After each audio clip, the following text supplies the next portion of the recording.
Welcome back. ప్రభుత్వాన్ని ఇరుకుని పెట్టడానికి ఇంతకు మించిన కారణం టీ కాంగ్రెస్ నేతలకు దొరకలేదా? అసలు ఆ నగల్ని కేసీఆర్ తీసుకెళ్లి ఇవ్వడం వాళ్ళకి అభ్యంతరమా? మొక్కు తీర్చడానికి ప్రభుత్వ ధనాన్ని వినియోగించడం అభ్యంతరమా? పక్క రాష్ట్రంలో ఉన్న తిరుపతికి ఇవ్వడం అభ్యంతరమా? లేక వెంకన్నకి ఇవ్వడం తప్ప? అసలు కాంగ్రెస్ నేతలు ఎందుకు ఇన్ని విమర్శలు చేస్తున్నారు?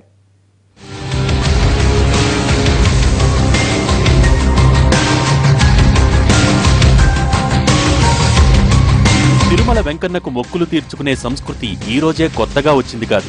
వేల ఏళ్ల కిందట నుంచే ఈ ఆచారం ఉంది. తిరుమలగిరివాసుడు ఆపద మొక్కులు వాడే కాదు, కోరిన కోరికలు తీర్చే కోనేటి రాయుడు కూడా. అందుకే భక్తులు తమ మనసుల్లో కోరికను మనసారా కోరుకుని అది తీరాక మొక్కు చెల్లిస్తామంటారు. కొందరు తలనీలాలు సమర్పించుకుని మొక్కులు తీరిస్తే మరికొందరు ఆభరణాలు చేయించి మొక్కులు తీరుస్తారు. కానీ దీన్ని రాద్ధాంతం చేయటంలో టీ కాంగ్రెస్ నేతల ఆంతర్యం మాత్రం అర్థం కావటం లేదు. అసలు దేవుడికిస్తే తప్పేంటో వారిలో ఒక్కరైనా చెప్పగలరా?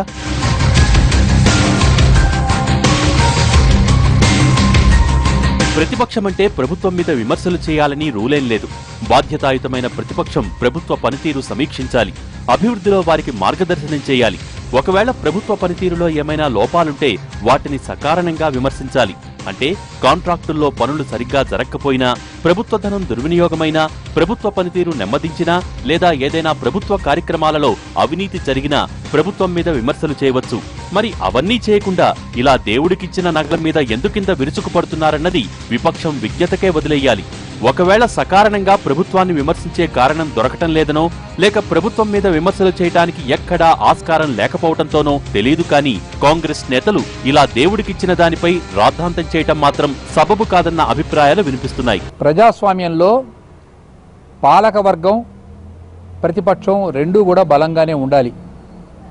ఇది ప్రజాస్వామ్యం యొక్క లక్షణం, పార్లమెంటరీ ప్రజాస్వామ్యం యొక్క లక్షణం.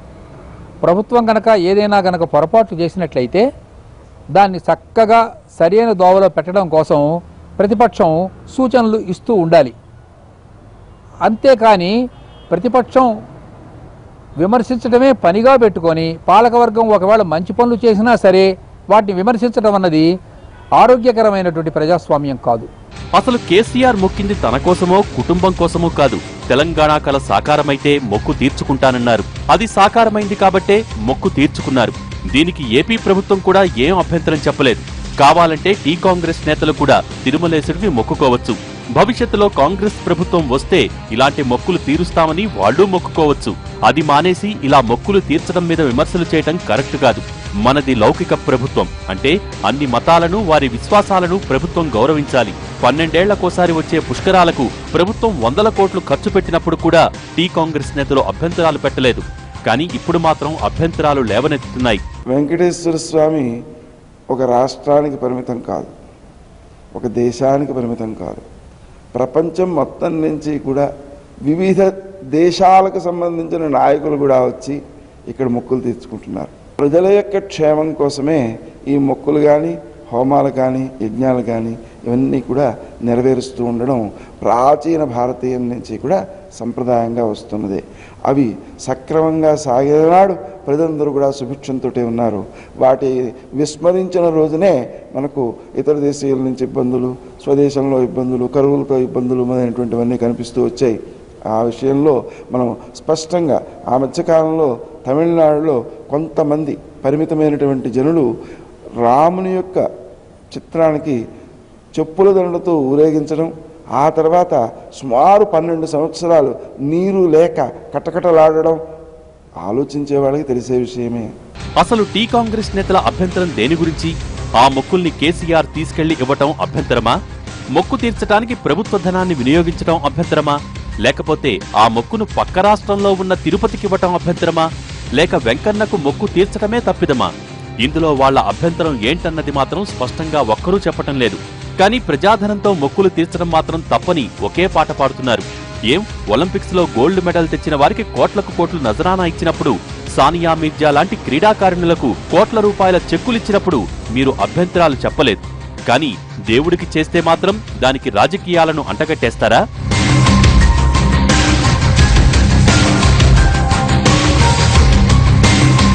ప్రభుత్వం ఏం చేసినా దానికో పర్పస్ ఉంటుంది. క్రీడాకారులకు కోట్లు ఇవ్వటం అన్నది వాళ్లను ప్రోత్సహించడానికే కాదు, వారిని చూసి మరింత మంది ప్రజలు స్ఫూర్తి పొందుతారని ఇస్తారు. ప్రభుత్వాలు దేవాలయాల్ని, అన్ని మతాలయాలను ఉద్ధరించేది ఓట్ల కోసం కాదు, లౌకికవాద దేశంలో ప్రతి ఒక్క మతాన్ని గౌరవించాలన్న సిద్ధాంతంతో మాత్రమే. అంతేకాని దీన్ని అనవసరంగా నానా యాగీ చేయటం వెనుక టీ కాంగ్రెస్ నేతల ఉద్దేశం ఏంటన్నది మాత్రం ఎవరికీ అంతు చిక్కటం లేదు. ఎందుకంటే రాష్ట్రంలో రాజకీయాలు చేయటానికి చాలా అంశాలున్నాయి. వాటి గురించి మాట్లాడటం మానేసి ఇలా ప్రజల మనోభావాల్ని ఇబ్బంది పెట్టేలా విమర్శలు చేయటం మాత్రం సబబు కాదు.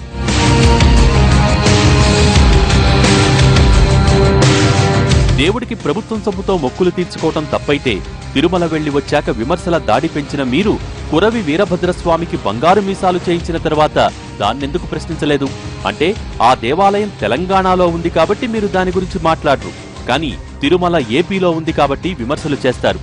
నిజానికి రాష్ట్రాలు విడిపోయినా ప్రజలు కలిసే ఉన్నారు, ప్రభుత్వాలు కూడా పరస్పర సహకారంతో ముందుకెళ్తున్నాయి. కానీ మీరు మాత్రం మీ కుహన రాజకీయాల కోసం దేవుణ్ణి మధ్యలోకి తెస్తారా? ఇది మీకు భావ్యంగా ఉందా? అసలు దేవుడికిస్తే తప్పేంటి?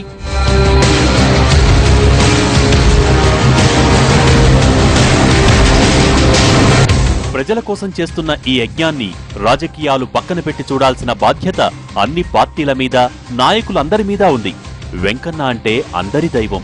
తిరుమలేసిన విషయంలో నేతలంతా రాజకీయాలకు అతీతంగా ఒక్కటవ్వాల్సిన అవసరం ఎంతైనా ఉంది.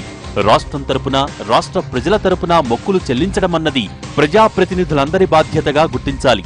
రాష్ట్రాన్ని సుభిక్షంగా ఉంచాల్సిన బాధ్యత పార్టీలన్నింటి మీద ఉంది.